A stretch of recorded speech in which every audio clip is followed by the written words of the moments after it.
கர்த்தருடைய பரிசுத்த நாமம் மகிமைப்படுவதாக. அருமையான இந்த நாளில் உங்கள் மத்தியில் கர்த்தருடைய வார்த்தை பிரசங்கிப்பது கர்த்தர் தந்த கிருபைக்கு அவரை சோத்தரிக்க நான் துதிக்கிறேன். அவர் உபவாசம் இருந்த பின்பு அவருக்கு பசி உண்டாயிற்று. அப்பொழுது சோதனைக்காரன் அவரிடத்தில் வந்து, இந்த கல்லை அப்பமாக்கும்படி சொல்லு, அப்போது இவைகளெல்லாம் உம்மால் கூடும் என்று சொல்கிறாரு.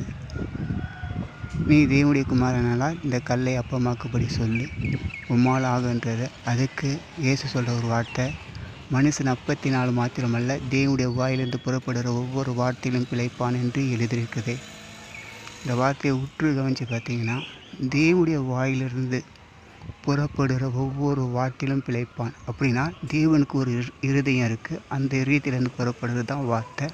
அந்த வார்த்தையானது மனுஷனுக்கு ஜீவனை கொடுக்கறது, மனுஷனுக்கு அது ஆவிக்குரிய மன்னாவை கொடுக்கக்கூடிய வார்த்தை இருக்குன்னு அவர் வெளிப்படுத்தி காண்பிக்கிறார். இந்த நாளில் உபவாசம் இருக்கிற எல்லோருக்கும் கர்த்தருடைய வார்த்தை என்னவென்றால், உங்களையும் உங்கள் குடும்பத்தையும் ஆண்டவர் 1000 மடங்கு ஆசீர்வதித்து பலப்படுத்துவாராக.